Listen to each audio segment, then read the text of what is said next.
It happened last month. I had been a journalist for over a decade, but I never really explored rural folklore before. I went to Eldridge Hollow to record local scary farm stories for my podcast. The town seemed charming, nestled between rolling hills and endless cornfields. I rented a small cabin at the edge of town. The first night was mostly quiet, just me and the sounds of nature. But I've never stopped thinking about what happened next. It was my second night there when the footsteps started. They were faint, almost rhythmic, like someone pacing outside. I thought about checking my recording device, but I shook it off. I mean, it was probably just animals, right? I focused on my notes instead, trying to gather more stories. But those footsteps kept coming back. I listened closely, straining to hear them. I could almost convince myself they were nothing. But then I heard soft whispers. It felt strange, like they mixed with the chirping of crickets. My heart raced a little each time it happened. On my last night, the tension filled the cabin. I tried recording final interviews with some locals, but I kept getting distracted. I felt like something was watching me. Every once in a while, I glanced at the window, but the shadows outside shifted too fast for me to spot. A chill settled in the air, and I knew it was more than just the cold. I thought I saw something move, a dark shape flitting between the trees. Still, I kept recording, even though doubt crept into my mind. Maybe it was just folklore. I wondered how all those stories could be real. The townsfolk had whispered about spirits and lost souls, but I thought they were just tales to scare kids. Yet in the dim light of the cabin, I felt utterly alone. Then, when the footsteps returned, they felt closer. I listened hard. There was a rustling right outside, and my breath caught in my throat. It was like I wasn't supposed to be there. I leaned closer to the window, curiosity battling with fear. Something moved again, darting between the trees. Just then, I caught a glimpse of something. My heart thundered in my chest. I thought I could see a figure. I blinked, and the shadow disappeared. I stood frozen. Should I call out? Would that only invite trouble? Then I heard it clearly, whispers all around me. I turned off my recorder, holding it tightly. I thought about all those stories, the darkness of the past. Suddenly, I wasn't sure what was real and what was just a story. The whispers stopped, and a chilling silence surrounded me. I felt like I was being tested. Then I saw it, a shape just outside the window, staring at me. I turned around, but nobody was there. My skin crawled. I knew something was wrong. I should left the cabin. I should never gone to Eldridge Hollow. But it was too late. Now, every time I close my eyes, I see that shadow, and I just can't shake the feeling that it's waiting for me to return. When morning came, I was exhausted. I had barely slept, the echoes of whispers tangled in my mind. I decided to get out of the cabin and connect with the locals. Maybe they could help me understand what I had experienced. My hands trembled as I poured coffee into a travel mug, the strong aroma barely calming my nerves. I drove into town, the sun hanging low in the sky. Eldridge Hollow felt eerily still. People moved through the streets like shadows, their eyes avoiding mine. I parked in front of the general store and stepped inside, hoping for warmth and a little conversation. The bell above the door jingled, but the place was almost empty. An older man stood behind the counter, his beard gray and unkempt. I recognized him from one of my interviews. "Morning," I said, trying to sound casual. He looked up, his eyes narrowing. "You're the journalist, right? From the city?" I nodded. "Yeah, I'm here recording stories about local lore." He stiffened and leaned closer. "You should be careful. Some stories are best left untold." I felt a chill. "What do you mean?" "Not all ghosts are friendly. The woods hide things. You've been out there too long." I laughed it off, but my stomach twisted. I wanted to ask more, but something in his tone stopped me. Instead, I moved to the shelves, pretending to browse. I picked up a book about Eldridge Hollow's legends, flipping through the pages. There were stories of lost children, vengeful spirits, and even something called the Hollow Walker. I frowned, intrigued yet unsettled. Then the bell above the door rang again. A woman entered, her eyes wide with fear. She caught my gaze and whispered, "Did you hear it?" I stepped closer. "Hear what?" "The footsteps. Night. Her voice shook. It's not just folklore. Before I could respond, the old man cleared his throat. You shouldn't be talking about that, he said firmly, casting a wary glance at the door. It's dangerous. The woman backed away, her panic evident. We can't ignore it anymore. People are going missing. Then she turned and hurried out. I stood frozen, my heart pounding in my chest. People were missing. I had to know more, but the old man interrupted my thoughts. Get out, he said sternly. Go back to your city. You don't belong here. His words hit me hard. I turned to leave, the weight of uncertainty pressing down. Out in the daylight, the shadows flickered again. My phone buzzed in my pocket. It was a message from the local sheriff, asking me to meet. Felt urgent. I drove to the sheriff's office, dread coiling in my gut. What was happening? The daylight felt too bright, almost fake. I parked and stepped inside, the door creaking open. The sheriff was waiting for me, his face grim. Are you sure you want to continue this? He asked. Eldridge Hollow has its secrets. I was bracing myself to respond when I caught movement outside. A figure watched from a distance, half hidden behind a tree. I couldn't make out any details, but the familiar chill surged through me. That S when I saw it clearly, the shadow again, darker than all the others. My blood ran cold. I needed answers, but I felt like I was losing my grip on reality. What had I stumbled into? I stood at the sheriff's office, frozen. The shadow lurked just beyond my sight, almost daring me to approach. What is it? I snapped, turning back to the sheriff, desperate for answers. He gave me a hard look, one that told me he knew more than he was letting on. Listen, you don't know what you're messing with. The people here, they've seen things. You wouldn't believe them even if I told you. But people are missing. The woman in the store, I felt the urgency clawing at my throat. Was something truly happening out there? He shook his head, the flicker of fear crossing his face unexpected. You're looking for stories, but sometimes the stories look back. Just then, there was a loud thud outside, making both of us jump. The sheriff moved to the window, peering out. I followed, pressing closer to get a better look. The figure was gone. Stay here, he ordered, but I didn't want to. I felt something drawing me outside. A magnetic pull I couldn't explain. I'm going with you, I insisted, defiance rising within me. Before he could argue, I dashed for the door, bursting outside. The cool breeze hit my face, and I scanned the area. Everything looked normal, too normal, and it made my skin crawl. But then I spotted something on the ground near the tree where the figure had been.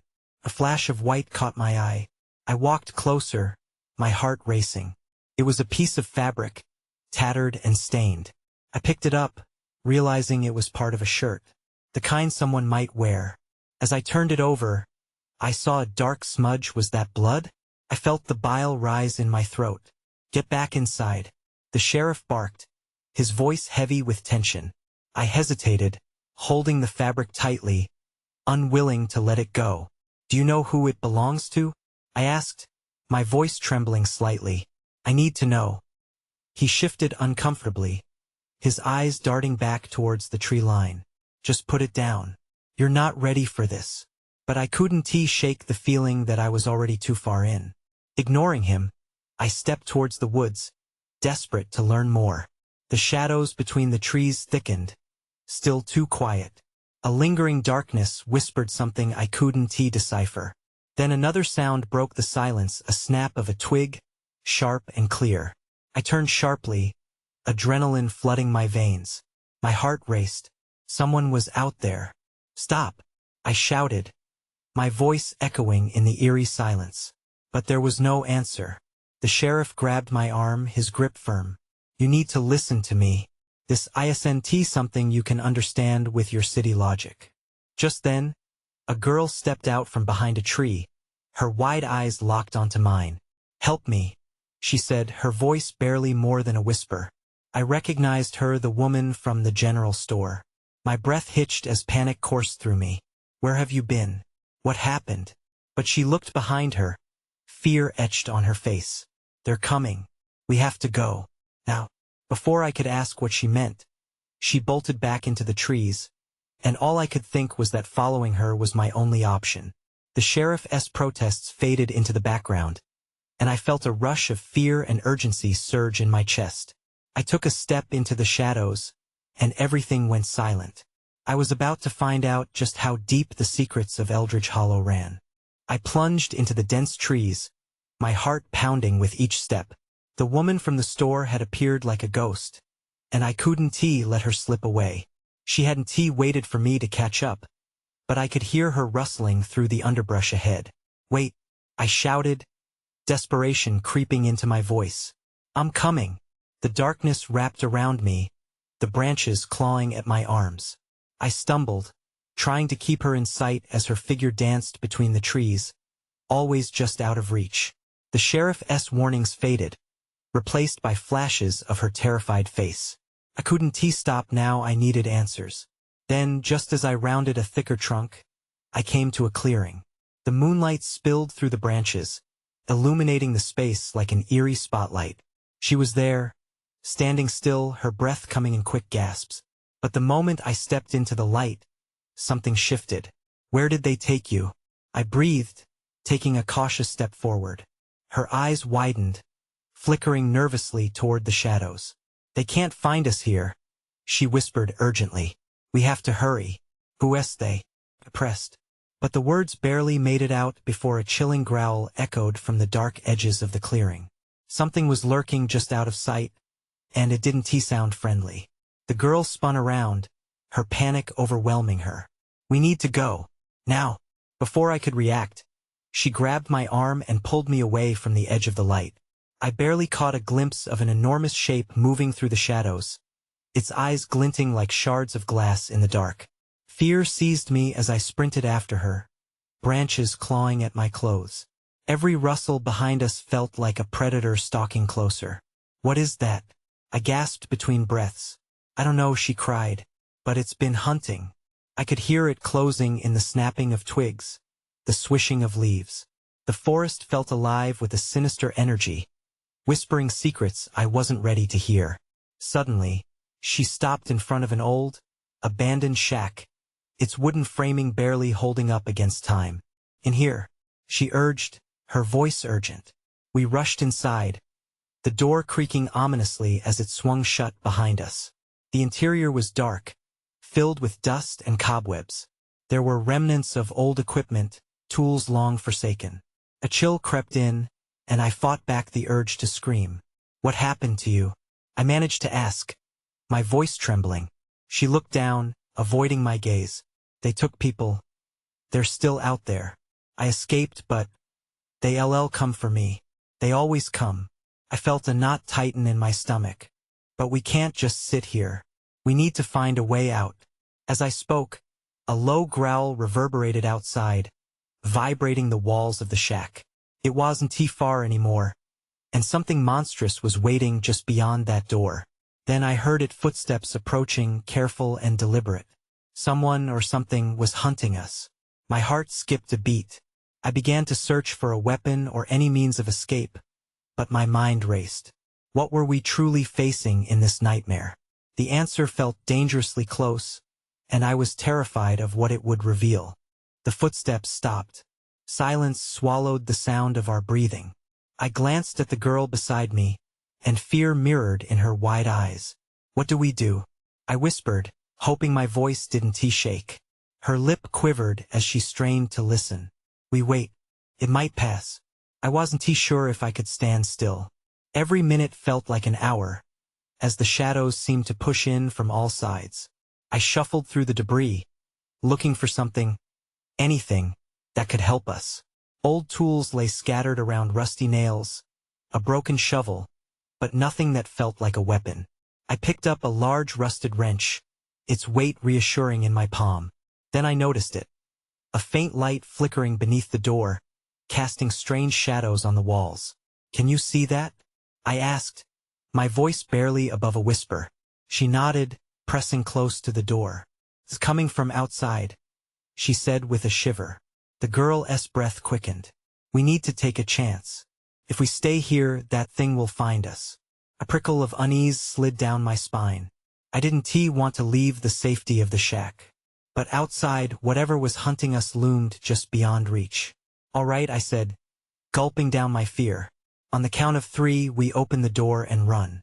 "'Kay," she agreed, her voice shaky. 1, 2, 3. I shoved the door open, adrenaline surging. The hinges creaked, but the door swung wide.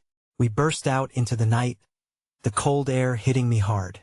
I scanned the clearing, trying to gauge the danger, but all I could see was darkness. No sign of the creature, but the feeling of being watched was overwhelming. "Which way?" I asked, looking around frantically. She grabbed my hand, urgency in her grip. "This way," she shouted, pulling me toward the tree line opposite the shack.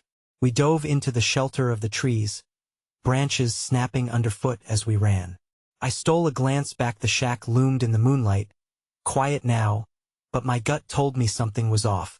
Then came that low growl again, this time much closer. "Faster," I urged, panting heavily. I wanted to scream, to look back, but I fought against it. Fear wrapped around me like a vice, pushing me to keep moving. "Don't look back," she yelled, her voice almost lost to the night. "Just run."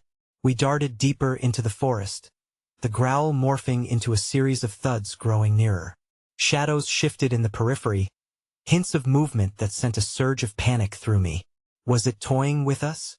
My legs felt like lead, but I pushed onward. That S when I saw it, a flicker of movement up ahead. I squinted through the darkness. A figure? A light? Panic flooded my mind, wondering if it was friend or foe. "Stop," I called, my voice cracking. Her eyes widened. "What are you doing?" "I saw something." I looked back, and for a split second, I thought I saw a glimmer of eyes reflecting back at us. My heart raced. It looked like, before I could finish, the ground shifted beneath us, and a loud crash erupted from the direction we had come. The monstrous thing was on our tail. "Run," she screamed, yanking me forward as the air filled with the sound of snapping branches. We plunged deeper into the chaos of the woods, not knowing what awaited us in the dark. The growl echoed again, a fierce and low sound, as if it were challenging us. I could feel its breath on the back of my neck, and all I could think was, we can't let it catch us. But the question loomed, what were we running from? I sprinted through the trees, branches clawing at my arms and legs. The darkness felt alive, wrapping around me like a shroud. My heart hammered in my chest. The ground became uneven, roots and rocks jutting out to trip me. I focused on the girl's hand, the only solid thing in the chaos. Then, through the thick shadows, a flicker of light pierced the night again. It danced and twisted, casting eerie shapes all around us.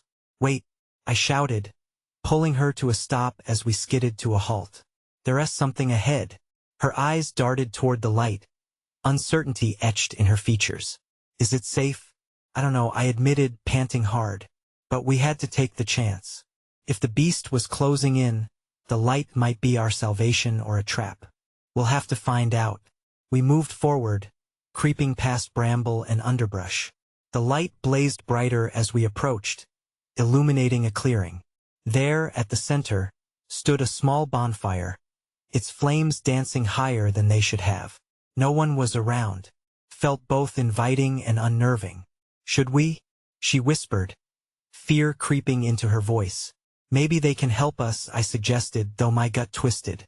"Or we could see if there's a way out of this place." As we tentatively approached the fire, the warmth seemed to cut through the cold. The crackling of the wood was strangely comforting. I took a deep breath, forcing myself to focus.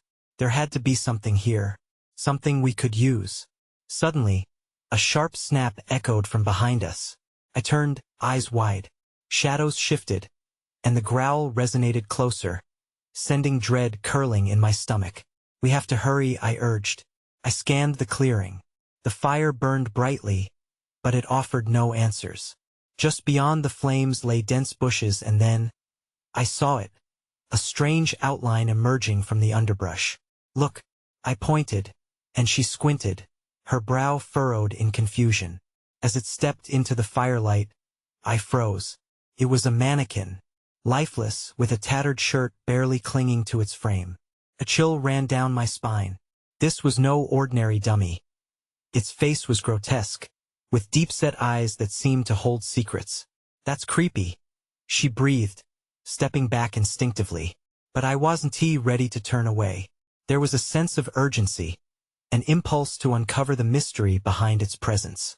Wait, there could be something else.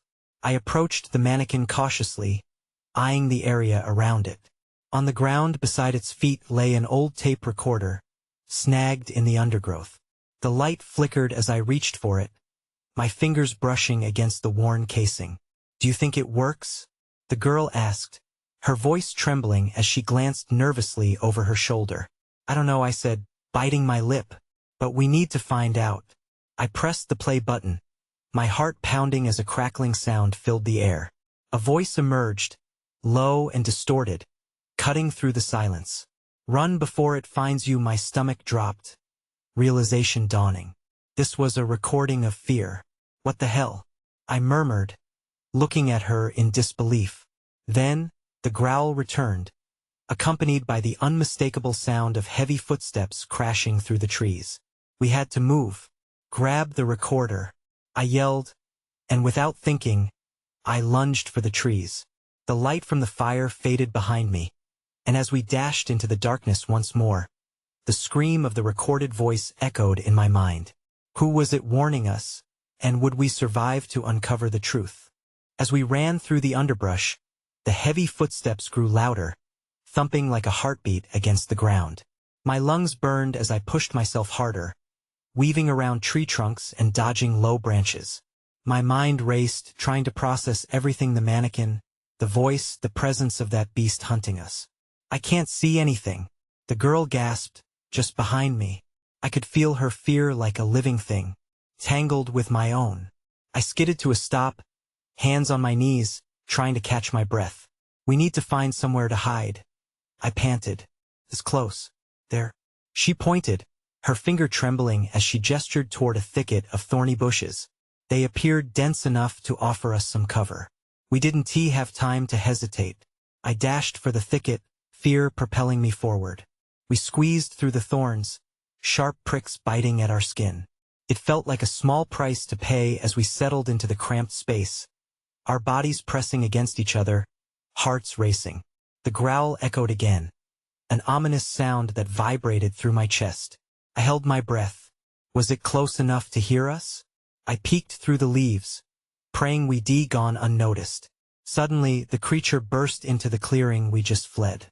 Moonlight caught shimmering fur, dark and matted, and golden eyes scanned the surroundings. My stomach twisted as it prowled, sniffing the air. "What is that?" the girl whispered, her voice barely above a breath. "I have no idea," I replied, barely able to focus. My eyes locked on the creature, waiting to see what it would do. The beast lifted its head, letting out a haunting howl that echoed into the night. It sounded like a mournful cry, a hidden sadness threatening to break through the terror. I remembered the tape recorder. Something had warned us. Just then, a glint of metal caught my eye from within the bushes beside us. It was partially buried in the dirt, something shiny.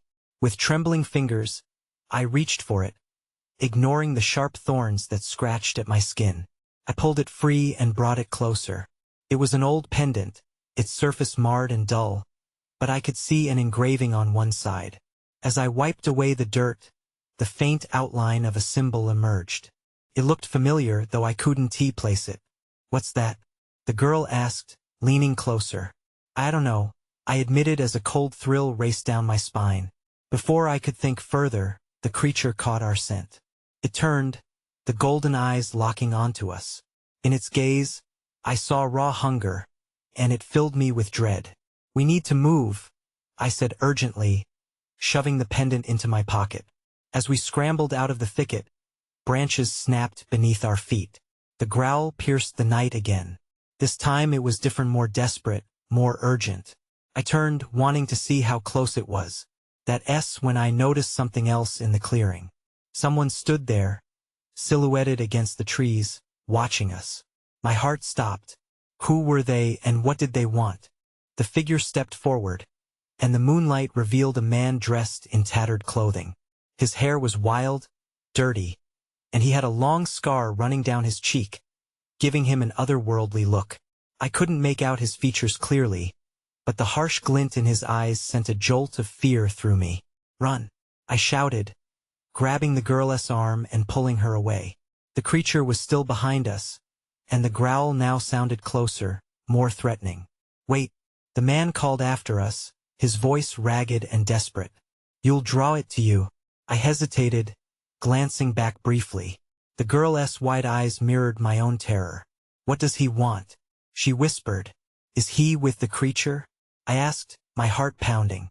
But the man's next words were unintelligible, lost amid the howls of the beast behind us. "Go!"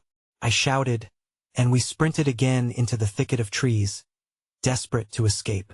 Twisting through the underbrush, I could hear the heavy footfalls of the monster following close behind. My thoughts skittered around in my head. Was there really nowhere safe? After a few seconds, I paused again, breathless. The adrenaline surged, but I knew we had to keep moving. As I glanced back, the man seemed to have followed us, still shouting something, but the beast was gaining on us too. "Over here." The girl tugged at my sleeve, spotting a narrow gap between two trees. Without thinking, we dove through it, pressing our bodies against the rough bark as we listened to the chaos around us. The growl echoed again right outside the clearing, closer and angrier. I could feel the vibrations in my chest, and my heart raced with panic. "What's that guy doing?" the girl gasped, her eyes darting as she peeked cautiously around the tree. "Why doesn't he run?" "I don't know," I muttered, my voice tight with fear. Suddenly, I heard the sound of heavy panting. It was out there, right outside our hiding spot. The man's voice broke through the din. "You have to listen. It's not safe here." The urgency in his tone wrapped around me, pulling me closer to the edge of sanity. I exchanged a frantic glance with the girl. Behind the trees, the creature moved restlessly, and the man stayed where he was, standing his ground against it. "Please, you need to find the pendant of shadows," he shouted, his voice reaching a fever pitch. "Pendant?" I whispered to the girl, my own pendant burning in my pocket. "What does he mean?" But before we could process anything, the earth shook as the creature lunged, crashing against the trees near the sound of the man's voice. I swallowed hard, all sense of safety slipping through my fingers. "We need to move," I urged, feeling a strange pull toward the pendant in my pocket. In that moment, something in me clicked. I had to know more. What did this man know? The beast, the pendant, the warning, it all felt connected. Then, just as I decided to rush back toward the voice, the beast let out another roar that echoed like thunder. Everything around us went dark. When the darkness swallowed us, time seemed to stretch. I was hyper-aware of everything: the thudding of my heart, the quickening breath of the girl beside me, and the heavy weight of uncertainty pressing on my chest. Had the monster found us? It felt like I was standing still in a storm, caught in the chaos with no way out. Then, a faint glow flickered in the darkness. I squinted, trying to make sense of it. It was like a small ember, pulsing slowly, almost rhythmically. Instinctively, I grabbed the girl's hand, pulling her slightly closer as I took a step toward the light. "Wait," she whispered, her grip tightening around my fingers. "What if it's a trap?" "I don't know," I admitted, my voice low and shaky. "But we can't just stand here." Her eyes darted back and forth, scanning the surrounding blackness. "What if the beast is close?" Just as she finished speaking, a roar shattered the silence, more vicious than before. It reverberated around us, shaking the very ground. My heart dropped. The light seemed to pulse in response, beckoning us closer. I had no idea what it was, but right then, it felt like our only chance. "Let us go," I urged, pulling her along. The glow intensified as we cautiously edged closer, illuminating a space in the trees ahead. When we finally stepped into the clearing, I froze. In the center stood a small stone pedestal, worn and cracked, with a dark, ornate pendant resting on top. Felt surreal, almost dreamlike. This had to be the pendant of shadows the man spoke of. Could it possess the power to protect us? "Is that it?" the girl asked, her wide eyes reflecting the pendant's glow. Do we take it? Without thinking, I took another step forward, reaching out. Then it hit me. What if this was a trap? What if taking the pendant meant more danger? My instincts warred with the urgency of the moment. I could almost feel the beast lurking just beyond the trees, its breath hot and heavy in the air. Wait, I said abruptly, pulling my hand back. What if we're making a mistake? As if on cue, another crash echoed behind us. The beast was closing in, its angry growls slicing through the darkness. Panic surged through me. Look, the girl cried, pointing toward the pendant. It's glowing more. I could feel my heart accelerating. It was calling to me, a soft whisper amidst the chaos. I didn't know what it meant or how it worked, but I had to trust my gut. I had to figure this out. Just then, a deep snarl resonated from the tree line, and I felt the ground rumble beneath me. I turned, eyes wide. The creature would be upon us any second. We have to decide now. In that fleeting moment before the world ignited into chaos again, I realized something. The pendant might hold the key to our survival or our doom. I reached for it, that S when I saw it. Dark shapes twisted in the shadows, shifting and moving closer. And then everything went dark again. When the darkness finally receded, I found myself slumped on the ground, gasping for breath. It took a moment for my mind to catch up, for my heart to settle in my chest. For a fleeting second, I held on to the hope that perhaps it was all over. I blinked hard, willing the remnants of my fear away. The girl was beside me, her wide eyes scanning the surroundings. Is it gone? She whispered, voice on the edge of panic. I looked around.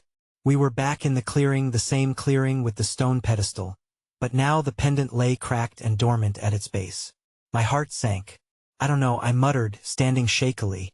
Suddenly, a bone-chilling growl shattered the stillness, vibrating through the ground beneath me. The beast was still out there. My pulse quickened again. The last thing I remembered was reaching for the pendant. Had it been a mistake? Some instinct insisted that we needed it, that it was our only hope. Over there. The girl pointed, her eyes wide with terror. Through the trees, I could make out the looming figure, sinewy and dark, prowling silently between the shadows. Something deep within me urged restraint.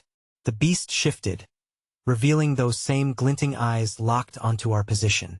We scrambled to our feet, adrenaline flooding my veins. We can't stay here, I urged, glancing at the pedestal again. The pendant, we have to try. Without waiting for a response, I rushed toward it. The oppressive dread hung in the air, a heavy weight clawing at my chest as I neared it. I felt drawn to the pendant, as if it reached out to me with quiet urgency. I snatched it up, its cold metal pressing against my palm. In that moment, a strange warmth surged through me. The shadows around me seemed to teem with a flicker of understanding. The growl from the beast echoed louder, becoming restless, as if sensing the shift in energy. What are we going to do? The girl clutched my arm tightly, her breath mixing with the adrenaline coursing through us. We can't just stand here. I took a deep breath, focusing on the pendant. It was as if the very air pulsed with power as I concentrated on it, attempting to harness whatever magic or energy it held. Could this pendant be our only weapon against whatever hunted us? I could almost feel a connection forming, but I wasn't sure if it would be enough. The creature lunged from the shadows, a terrifying blur, breaking through the tree-line with a primal growl that echoed through the night. I braced myself, ready to fight or flee, but something stopped me. The pendant in my hand throbbed, an impossibly strong energy pulsing through it like a heartbeat. Now, I shouted, lifting it high as the creature dived toward us.